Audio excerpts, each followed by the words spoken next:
Bénissons le Seigneur. Gloire à Dieu. Aujourd'hui, on va travailler comme sujet n'est qu'un point. Je suis. Je suis, c'est Jésus. J'ai choisi comme lecture le livre de 1 Corinthiens 2, versets 9 à 12. Et dis, tu peux lire s'il te plaît. 1 Corinthiens 2, verset 9 à 12. Mais, comme il est écrit, ce sont des choses que l'œil n'a point vues, que l'oreille n'a point entendues, et qui ne sont point montées au cœur de l'homme, des choses que Dieu a préparées pour ceux qui l'aiment. Dieu nous les a révélées par l'Esprit, car l'Esprit sonde tout, même les profondeurs de Dieu. Qui donc, parmi les hommes, connaît les choses de l'homme, si ce n'est l'Esprit de l'homme qui est en lui? De même, personne ne connaît les choses de Dieu, si ce n'est l'Esprit de Dieu. Or, nous n'avons pas reçu l'Esprit du monde, mais l'Esprit qui vient de Dieu, afin que nous connaissions les choses que Dieu nous a données par sa grâce. Amen. Merveilleux Seigneur. Qui peut connaître les choses de Dieu? Si c'est l'Esprit de Dieu lui-même. Et la parole continue. Nous n'avons pas reçu l'Esprit du monde, mais nous avons reçu l'Esprit de Dieu. De telle sorte que le Seigneur révèle à ses enfants, non seulement les choses cachées, mais révèle à ses enfants la façon de marcher, la façon d'être, la façon pour lui être agréable. La suite de cette lecture, à partir du verset 10 donc, puisqu'il dit jusqu'à 9, c'est ça. À partir du verset 10, on voit que l'apôtre Paul distingue trois hommes, trois types d'hommes. Il distingue d'abord un homme naturel. Je surpasse les mots grecs. On n'est pas là pour faire la théologie, expliquer les mots grecs. Donc, un homme naturel. L'homme naturel, c'est l'homme qui ne connaît pas du tout le Seigneur. C'est l'homme qui discute même des choses de Dieu. C'est un homme qui tord la parole de Dieu, qui ne veut pas recevoir du Seigneur et il n'en a rien à faire de Dieu. Ce genre d'homme, dit le livre de Jude 19, quel est le livre de Jude 19? C'est ce genre d'homme qui vient avec des paroles tordues de la parole de la Bible, ne crée que des divisions. Quand ils viennent dans la maison de Dieu, c'est pour créer des divisions. Quel est Jude 19? Jude 19, voilà, Jacques 3, 14 à 15. Ce sont ceux qui provoquent des divisions. Des divisions. Hommes sensuels. Sensuels. N'ayant pas l'esprit. N'ayant pas l'esprit. C'est un homme, arrête là, c'est bon. C'est un homme qui n'est pas né de nouveau. C'est un homme naturel qui ne connaît pas le Seigneur, qui n'agit que par ses propres sens. Il faut me lire avant que je continue le livre de Jacques 3, 14 à 15, pour que vous discerniez bien ce genre de type d'homme. Le livre de Jacques 3, vous avez le temps d'écrire, il faut me lire, il faut enchaîner. Le livre de Jacques 3. Jacques 3. Voilà, Jacques 3, verset 14 à 15. Mais si vous avez dans votre cœur un zèle amer et un esprit de dispute, Oui. ne vous glorifiez pas et ne mentez pas contre la vérité. Contre la vérité. Cette sagesse n'est point celle qui vient d'en haut, mais elle est terrestre, Le terrestre, charnelle, diabolique. diabolique. Car là où il y a un zèle amer et un esprit de dispute, il y a du désordre et toutes sortes de mauvaises choses, de mauvaises actions. Arrête là, c'est bon, vous lirez chez vous. Ces gens d'hommes, quand ils viennent de dehors, qui n'ont rien à voir avec la parole de Dieu, ils se disent sages. Mais quelle que soit leur sagesse, Dieu confond la sagesse du monde. Leur sagesse n'est qu'une sagesse pour créer la division. Et cette sagesse est diabolique. Quand il crée la division, ce n'est pas Satan. Mais il est vaincu dans le nom de Jésus. Ça, c'est le premier genre d'homme. Dites avec moi, merci Seigneur. Parce que vous n'êtes pas ce genre d'homme. On est en train de parler d'un homme d'abord naturel. Un homme qui ne connaît pas le Seigneur. Au-delà de cet homme, avant de venir à ce que l'apôtre Paul a distingué pour opposer à cet homme, il y a un homme d'abord, au milieu d'eux, un homme charnel. Là, ça commence à nous concerner. Ça commence à concerner les chrétiens. Parce qu'un homme charnel, c'est un homme qui est né de nouveau. Il est né de nouveau, mais en même temps, cet homme marche charnellement. N'a pas abandonné sa vie ancienne, mais continue de marcher comme il était auparavant. Ça s'appelle un homme charnel. De telle sorte que cet homme, il est enfant de Dieu, l'homme charnel. Il est dans la maison de Dieu. Il aime le Seigneur. Il est né de nouveau, c'est-à-dire, il a connu que, parce que naître de nouveau, c'est un changement de comportement, un changement de personnalité. Bien qu'il soit né de nouveau, le changement de personnalité, ça doit se travailler. Cet homme charnel ne travaille pas ce qu'il est. Il est resté tel qu'il était auparavant. Suivez bien.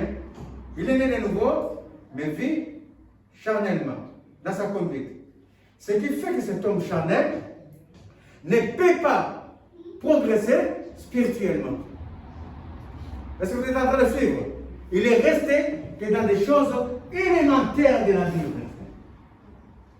Que Dieu m'a sauvé, bien ceci et cela, cet homme charnel, de la même manière que l'homme naturel n'a pas la connaissance de Dieu, cet homme charnel, lui, il a une connaissance partielle, élémentaire des choses de Dieu. Comme dit l'apôtre Paul dans ce même livre, à partir du chapitre 3, versets 1 à 2.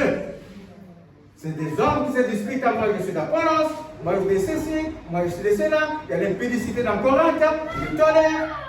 C'est des hommes charnels qui sont restés au niveau de leur vie ancienne. La parole de Dieu n'est pas profonde en eux. La parole de Dieu n'agit pas profondément pour les régénérer complètement. Et cet homme ne connaît que les choses élémentaires de Dieu. Mais il est enfant de Dieu. Mais la progression spirituelle, ça ne peut pas. Parce qu'il est resté, que Dieu a transformé le monde. Moi, le Seigneur m'a sauvé. Moi, le Seigneur, je sais. Il aime le Seigneur, mais il est resté dans le stade d'un enfant devant Jésus. À l'opposé à ces deux hommes, l'apôtre Paul distingue un homme spirituel. Alors là, merveilleux Seigneur, l'homme spirituel, c'est celui qui rentre dans la profondeur de la connaissance de Dieu. C'est un homme régénéré comme l'autre, mais il y a les démographes qui les séparent. L'autre était, je vous l'avais écrit, était Sakikos, pour l'homme naturel, pour l'homme plutôt charnel, et pour celui de l'homme spirituel, Pneumatikos. Donc les démons les séparent, pourtant les deux sont régénérés. Ils sont séparés par ces démons grecs, parce que l'autre, l'homme spirituel, lui, il plonge dans la présence de Dieu. Comme il est écrit dans un livre d'Éphésiens 5.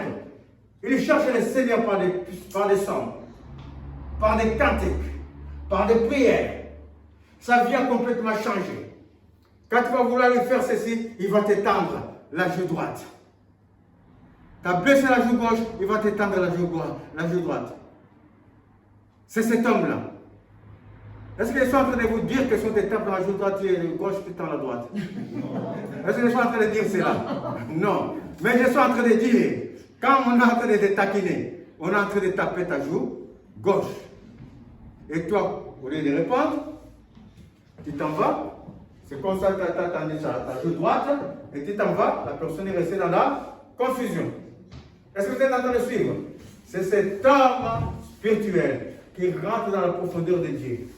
cet homme spirituel connaît que dans sa vie, que ça monte, que ça descende. Ah, Jésus, il a vaincu la mort de sa vie. Que ça monte, que ça descende, que ça n'arrive pas, il s'attend à une chose, que mon Rédempteur se lèvera toujours les derniers. Cet homme spirituel, la foi de cet homme spirituel n'est pas comme la foi de l'homme charnel. L'homme charnel, lui, il vit, puisqu'il n'a pas changé, il vit selon ce qu'il voit. Il peut miroiter les choses de ce monde. Il peut rentrer à la compétition pour acquérir les choses de ce monde. Mais lui, l'homme spirituel, il s'attend à quelque chose que le Dieu invisible dans sa foi, il est capable d'appeler les choses qui n'existent point comme s'ils étaient. Alléluia. L'homme spirituel, il sait que le Dieu qu'il est en train de suivre, c'est un Dieu qui siège dans le surnaturel. C'est un Dieu qui appelle les choses qui ne sont point comme s'ils étaient. De telle sorte, au lieu de courir pour acquérir cette chose, il n'a pas la capacité, il n'a pas l'intelligence, il n'a pas quoi que ce soit, mais par la foi qu'il a, au Dieu surnaturel, au Dieu qui va appeler les choses qui n'existent pas dans sa vie, que le Dieu là va appeler ces choses dans sa vie. Oh mes chers amis, il va rentrer dans sa grâce dans le nom de Jésus. Il va rentrer dans sa grâce dans le nom de Jésus. Abraham fut partie de ces hommes. Il n'avait point de force. Il était fini dans sa vie. Il avait 100 ans. Pas de force. Pas de désir quoi que ce soit. Pour une femme.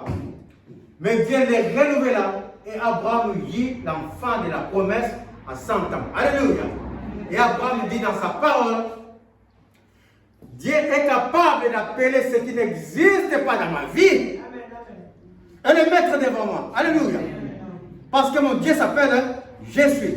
Quand il s'est présenté à Moïse, il ne s'est pas présenté en homme comme ça pour venir sauver l'homme. Pour venir les sauver. Il s'est présenté en Dieu surnaturel. Et pendant sa naissance, sa conception lui-même, sa naissance est une naissance surnaturelle. C'est le Dieu qui cherche dans le surnaturel qui fait des choses que toi tu ne conçois pas. Alléluia. C'est ce Dieu-là qui saisit, qui attrape l'homme spirituel. Il y a eu en Israël,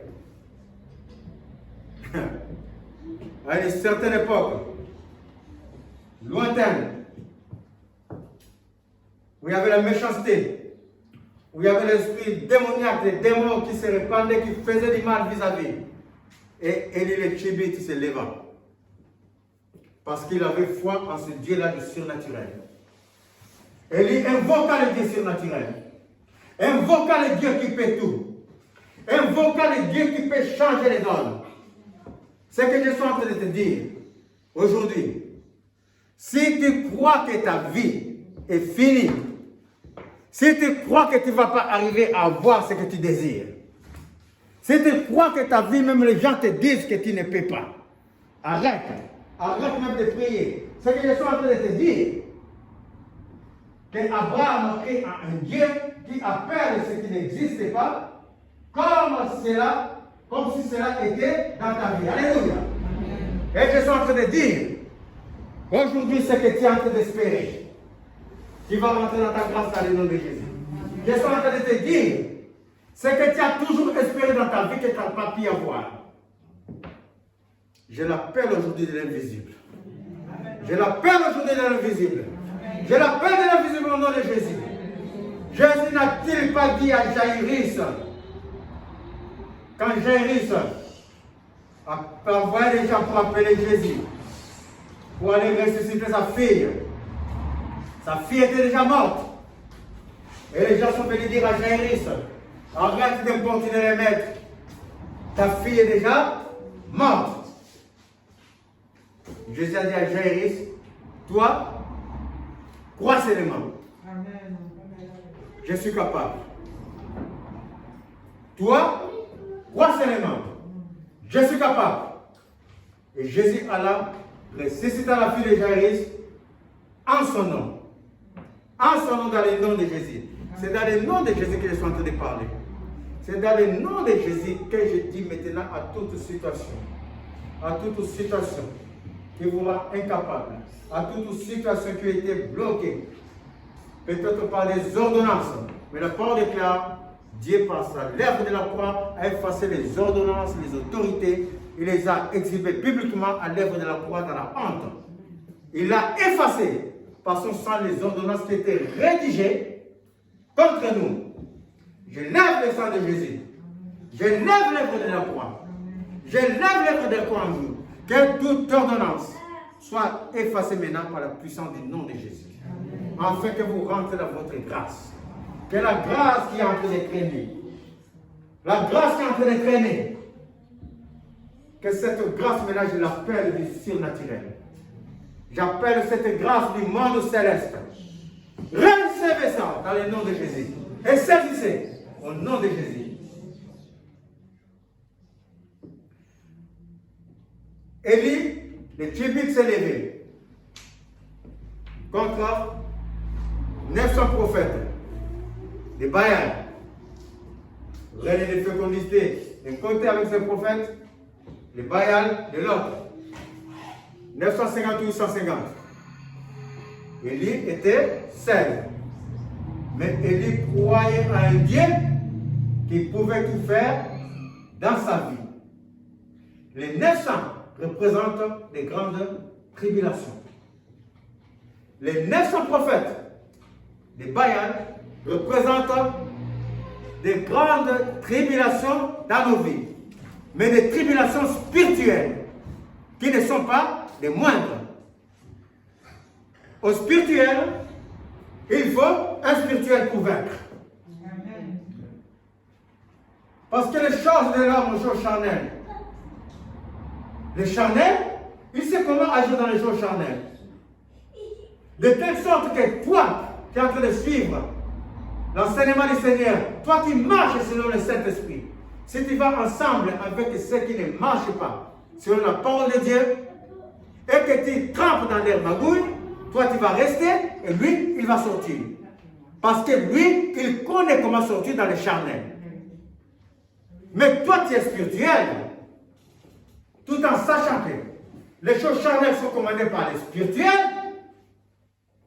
C'est le spirituel qui va régler les choses du spirituel. Et il est écrit dans le spirituel que mon Seigneur Jésus était levé au-dessus de tout. Alléluia. Je lève le nom de Jésus. Je lève l'autorité du nom de Jésus dans vos vies. C'est ce qui vous a tourmenté depuis des temps anciens. Qui est venu des généalogies, des esprits de colère, des esprits de quoi que ce soit. Aujourd'hui, je lis toute forme de ces esprits dans le nom de Jésus. Je dis que leur place n'est pas ici. Et comme à l'époque d'Élie, il y a eu les prophètes de Baal, je marche aujourd'hui contre tout fait étranger. Car dans le tabernacle de Dieu, qui est écrit dans le livre de Lévitique, il n'y avait qu'Aaron qui pouvait allumer le feu de Dieu. Et tout fait étranger qui était allumé même par ses propres fils, ils étaient consumés par le Seigneur. Ils en étaient morts. Que tout fait étranger qui avait été allumé à cet endroit pour recaler l'œuvre de Dieu, pour créer des mésententes à ce lieu, pour nuire aux enfants de Dieu. Je lis ces faits et je les renvoie dans les terres arides au nom de Jésus. Sa place n'est pas ici. Que toute manipulation des pensées, manipulation corporelle, qui élève des Baal, aujourd'hui je lis toutes ces choses. Je les renvoie dans les terres arides dans le nom de Jésus. Quand je suis en train de proclamer la liberté de ceux-là qui sont à côté de moi. Qu'elles ont été rachetées par le sang de Dieu, le sang de l'Alliance. Le sang de Jésus, le sang de gloire. Le sang de Jésus qui a fait des enfants de Dieu. De telle sorte qu'aujourd'hui, je lève le casque du salut qui est marqué dans le livre d'Éphésiens. Le casque du salut et l'épée de justice qui est la parole de Dieu. Recevez le casque au nom de Jésus. Mettez la main sur votre tête, recevez le casque du salut. Le casque se met sur la tête pour protéger les passions extérieures. Recevez le nom de Jésus. Que le casque du salut vienne en vous afin qu'aucune force, aucune puissance ne puisse vous embrouiller dans le nom de Jésus. Recevez l'épée de justice dans votre bouche, la parole de Dieu, afin que vous puissiez prononcer les oracles de Dieu.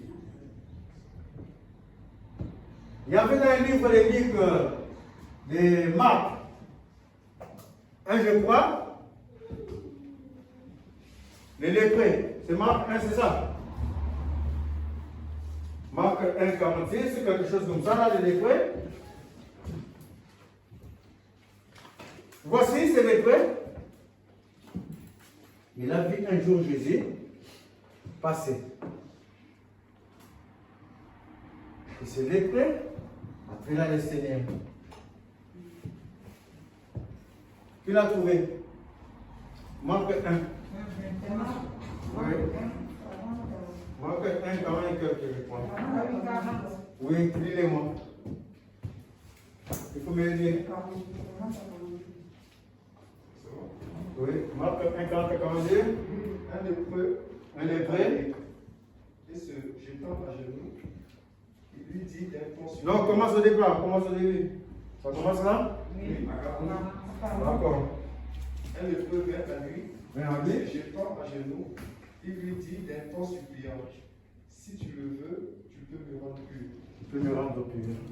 Jésus, ému de compassion, étendit la main, le toucha et dit, je le veux, sois pur. Amen. Arrête là. C'est ça qui nous intéresse. Voici Jésus. Il est en train de passer. Un lépreux. Lui, il n'était même pas dans la maison de Dieu. Il n'était pas ni homme charnel, qui est enfant de Dieu, ni homme spirituel. Il était classé parmi des hommes naturels, qui ne connaissent pas le Seigneur, qui sont là juste dans la rue. Mais les jours-là, quand il a vu Jésus passer, quelque chose s'est déclenché dans son cœur. Il a su dans son cœur que Jésus, il est Seigneur, que Jésus fait tout dans sa vie. Ces jours-là, je dis l'homme naturel, qui était ce lépreux, au passage de Jésus, il a su que Jésus n'était pas un homme ordinaire. Il a su que ce jour-là, son problème allait finir en Jésus. C'est ainsi que quand on vient dans la maison de Dieu, on est nouveau, ou on vient la première fois, quand tu rentres dans la maison de Dieu, le Saint-Esprit t'appelle, va te visiter, va visiter ton cœur. Il attend le déclenchement, comme ce lépreux qui a su que Jésus n'était pas un homme ordinaire. Et ce lépreux s'approcha de Jésus et il dit, Maître, si tu veux, tu peux me guérir.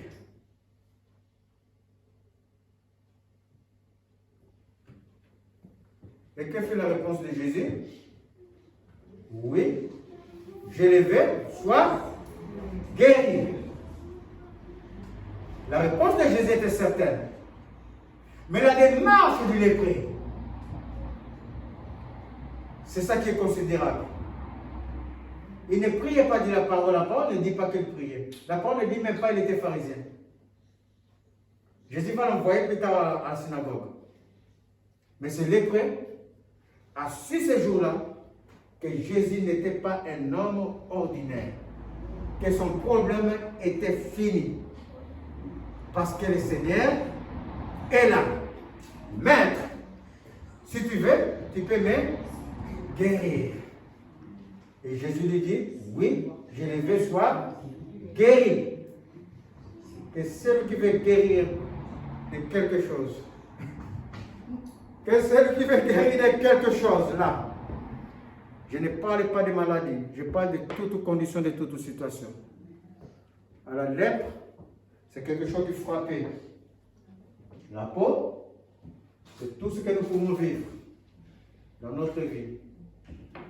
Et celui qui a quelque chose qui tourmente sa vie, lève juste la main, je vais prier pour lui. Que celui qui a quelque chose dans sa vie qui est tourmenté comme s'il lépré, quelque chose qui ne finit pas, lève sa main pour recevoir parce que Jésus dit, je le vais, sois guéri. Jésus dit que celui qui est tourmenté par quelque chose, celui qui s'attend à quelque chose, le Rédempteur ne va pas se lever, il s'est levé. Je suis en train de dire que le Rédempteur s'est levé. Le Rédempteur s'est levé. Et il vous a localisé de là où vous étiez, comme Jairus. Il a dit, descends aujourd'hui, je vais souper avec toi. Je vais souper avec toi aujourd'hui, dit le Rédempteur. Par la foi que vous avez en Jésus, comme ce lépré. Par la foi que vous avez mis en Jésus, comme ce lépré. Je suis en train de dire, reçois ce que tu attends du Seigneur dans le nom de Jésus. Que le surnaturel de Jésus, le surnaturel de Dieu, vienne te visiter. Vienne te visiter. Vienne te visiter dans les domaines pour lesquels tu attends la main de Dieu. Reçois la visitation au nom de Jésus. Recevez-les. Recevez-les. Recevez-le au nom de Jésus. Jésus dit que je les fais. Recevez-le au nom de Jésus. Recevez sa gloire. Recevez son élévation. Reçois le nom de Jésus. Recevez-les. Recevez-le encore plus, encore plus, encore plus, encore plus. Recevez le nom de Jésus. De ce que tu attends principalement du Seigneur. Je dis, reçois le nom de Jésus.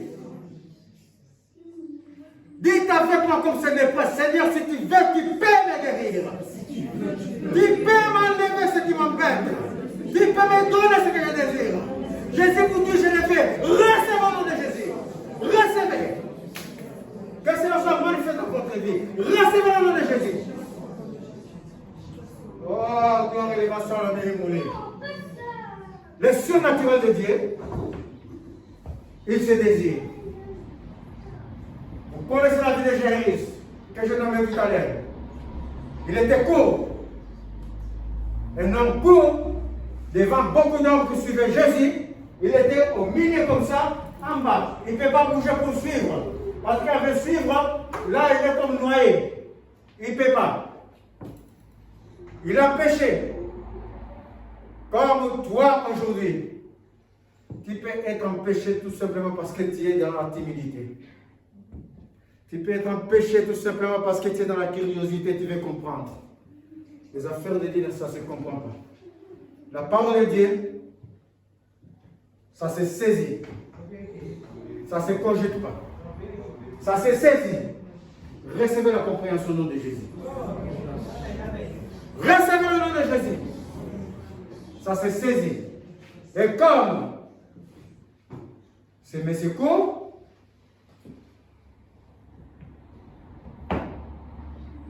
il a couru pour monter sur un arbre. Zachée. Zachée, excusez-moi parce qu'il parlait de Jairus. Zachée. Et c'est Zachée qui était court. Il court pour monter sur un arbre. Donc tous les gens qui l'entouraient, même s'ils sont géants, lui il est monté sur un arbre, il devient beaucoup plus visible pour les seigneurs. Mais ce n'est pas ça qui compte. Ce qu'il compte, Zachée a fait des efforts. Il était handicapé pour venir devant Jésus. De courte taille, handicapé par des histoires, par des problèmes, par tes propres pensées, par la timidité, les gens vont me voir. Je vais lever la main, je vais dire que j'accepte Jésus. Handicapé par ses propres pensées. Mais il a banni toutes ces choses. Il a dit qu'aujourd'hui, c'est mon jour. Alléluia. Dites avec moi qu'aujourd'hui, c'est mon jour. Même si je connais le Seigneur, aujourd'hui, c'est mon jour. Ah, car aujourd'hui, je vais rentrer dans ma grâce. Aujourd'hui, j'ai saisi ma grâce comme sachet. Aujourd'hui, je demande que le Seigneur me voie. Aujourd'hui, le Seigneur me voit. Aujourd'hui, le Seigneur me voit. Et Zachée monte sur l'arbre, mes chers amis. Et Jésus dit à Zachée, descends, Zachée, aujourd'hui je vais souper chez toi. Alléluia. Et les gens lui ont dit, mais il ne sait pas qui est qu'il a invité. Il sait que dans la maison qui va partir, c'est un homme pécheur. Je suis en train de dire aux gens qui sont venus pour la première fois, le Seigneur ne regarde pas tes péchés. Alléluia. Quand tu donnes ton cœur au Seigneur, tes péchés sont, et ils sont, au-delà du pardon, ils sont effacés, ils sont oubliés. Parce que si le Seigneur n'efface pas, par son sang, s'il n'oublie pas, s'il est un homme, il va te les reprocher. Mais comme le Seigneur a oublié, il ne va pas regarder à tes péchés. Alléluia. Quelle que soit ta condition d'être, quel que soit ce que tu étais avant, le Seigneur dit, si tu m'acceptes, reçois ma grâce au nom de Jésus. Reçois sa grâce au nom de Jésus, dit le Seigneur. Merveilleux Seigneur. Et que dire de cet homme, Bartimée, l'aveugle? Criez avec moi, Jésus! Jésus! Sauve-moi! Sauve-moi! Jésus! Jésus! Sauve-moi! Jésus! Jésus! Donne-moi ce que je désire! Cela est écrit, mes chers amis, que tout est à nous, de le saisir par la foi. Dites avec moi, je vais saisir aujourd'hui par la foi. Je vais saisir le Saint naturel par la foi. Aujourd'hui, je sais que mon Dieu va mettre devant moi ce qui n'existe pas. Il va mettre devant moi la grâce que j'arrive pas à saisir. Je le sais aujourd'hui au nom de Jésus. Bartimée était aveugle, assis là, il attend que Jésus est en train de passer. Bartimée dit, aujourd'hui c'est le jour de mon jour. Alléluia. Parce qu'il y a des jours comme ça, mes chers amis. Il y a des jours comme ça, le Seigneur passe. N'attends pas voir le Seigneur. Le Seigneur était dans le sein de Jésus. Je suis dans le sein du Père. Et comme le Père est à moi. Je suis dans le sein du Père. Et le Père me couvre. C'est celui qui parle à travers ma bouche. C'est le Seigneur qui parle à travers ma bouche. Si toi tu es en train de voir les pasteurs, si toi tu es en train de voir Pierre, ça veut dire que tu es en train de te perdre. Mais si à travers Pierre, tu es en train de voir celui qui me couvre, que le pasteur est dans le sein du Père, tu vas recevoir. Dans le nom de Jésus. Bartimée, il était aveugle. Donc, il ne peut pas marcher pour voir. J'attends que Jésus passe, il a dit, je vais saisir l'opportunité. Jésus, fils de David, sauve-moi. Les gens lui ont dit, toi c'est l'aveugle, va là-bas. Laisse les gens tranquilles. Et Bartimée cria du plus fort. Ça ne pouvait pas manquer. Vous voulez me tenir? D'accord. Jésus, fils de David, sauve-moi. Jésus entendit. Il se tourna, amenez-le-moi. Qu'est-ce que tu désires? Je désire voir. Reçois au nom de Jésus. Recevez ce que vous désirez en Jésus par la puissance du nom de Jésus. Que cela soit manifeste. Afin que dans un bref délai, qu'il y ait des témoignages à cet endroit dans le nom de Jésus. Dans un bref délai, je suis en train de dire. Dans un bref délai, parce que c'est ce qui sortira de notre bouche que le Seigneur va mettre en exécution. Par la foi de ce qui sort de notre bouche, de ce qui sort de ma bouche, je suis en train de dire, dans un bref délai, j'amène les miracles dans ta vie dans le nom de Jésus. J'amène les miracles dans vos vies dans le nom de Jésus. Reçois personnellement. Recevez au nom de Jésus. Afin que vous sachiez du soleil levant au soleil couchant qu'il est Dieu. Qu'il est Seigneur. Qu'il est le Dieu glorieux. Recevez au nom de Jésus. Encore plus. Recevez. Voilà, plus dans le nom de Jésus. Si tu veux la délivrance, reçois la délivrance. Voilà, plus dans le nom de Jésus.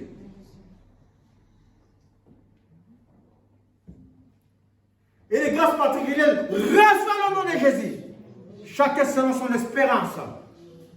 Le processus de la multiplication, recevez la provision de Dieu. Recevez toute provision de Dieu. Dans vos attentes au nom de Jésus. Afin que vous soyez reconnus comme ceux appartenant à Jésus. L'élévation, même spirituelle, ça se cherche. Ça se cherche. N'est-il pas dit dans le livre d'Éphésiens de s'entretenir par des sorts, des cantiques, des louanges, des prières? N'est-il pas écrit? C'est écrit. Parce qu'il n'y a pas un autre moyen pour être élevé spirituellement. C'est la connaissance de Dieu qui va t'élever. C'est la proximité avec le Seigneur qui va t'élever spirituellement. Quand tu es avec ton époux dans la maison, c'est parce que tu as une relation intime avec ton époux. Parce que tu es avec lui qui marche comme l'époux désire. Tu t'habilles comme l'époux désire de toi. C'est ça qui a fermé la relation entre une femme et son époux. Et nous sommes l'épouse du Seigneur. Et le Seigneur a dit pour venir à moi, pour que je sois en vous. Cherchez-moi dans les prières. Cherchez-moi dans les cantiques.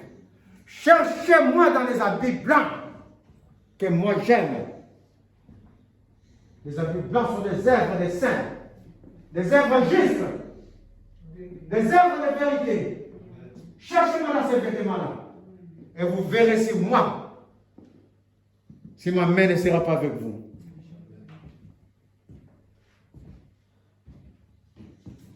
Ah, je vais chercher le Seigneur, dites avec moi. Ah, je vais chercher le Seigneur. De toute ma force, de toute mon intelligence, de tout mon être. Parce que le Seigneur le fait. Parce que le Seigneur le fait. Ce n'est pas moi qui fais, mais le Seigneur le fait. Pour être avec moi. Merveilleux Seigneur. Que la gloire de Dieu soit avec vous. Au nom de Jésus. Que celui qui est nouveau, celui qui vient pour la première fois, qui veut recevoir le Seigneur, peu importe là où vous habitez, qui reçoit le Seigneur aujourd'hui chez toi, tu chercheras l'église pour marcher pour le Seigneur. Et celui qui veut, lève juste la main. Je parle là des gens qui sont venus la première fois. Lève juste la main, je vais prier pour vous pour que vous receviez le Seigneur. Merveilleux Seigneur, ma soeur. Ma soeur, à toi aussi, merveilleux Seigneur. Lève bien la main, n'aie pas honte de personne ne regarde. Que chacun regarde devant le Seigneur. Je ne veux personne qui regarde de gauche à droite. Ne regardez pas de gauche à droite. Occupez-vous de votre relation avec le Seigneur. Ne vous occupez pas de regarder les uns les autres. Parce que tu ne peux pas ni sauver celui qui te regarde. Tu ne peux que le contaminer avec les mauvaises pensées de regarder. Donc regarde devant le Seigneur. Concentre-toi devant le Saint-Esprit. Recevez la gloire de Dieu vous dans le nom de Jésus. Seigneur Jésus. Père éternel, répète juste après moi, Seigneur Jésus, je te veux dans ma vie. Je te veux dans ma vie, oh Seigneur. J'ai entendu ta parole. Je veux te connaître, Père, à partir d'aujourd'hui. Je ne veux plus vivre comme j'étais avant. Je veux te connaître sur la parole. Au nom de Jésus. Reçois le Saint-Esprit. Reçois le Saint-Esprit qui convient de pécher. Reçois-les maintenant au nom de Jésus. Reçois le nom de Jésus. Reçois-les maintenant au nom de Jésus. Viens les visiter, Père, viens les visiter, viens les visiter, viens les visiter au Saint-Esprit de Dieu, comme tu avais visité. Baptiser la paix, comme tu avais visité, mon Père éternel, s'il te plaît. Viens visiter cette nécessité dans les cœurs aujourd'hui. Enfin, qu'il voit ta gloire, afin qu'il sache sauver les gens, sauver les chaque année, Jésus, mon Père éternel.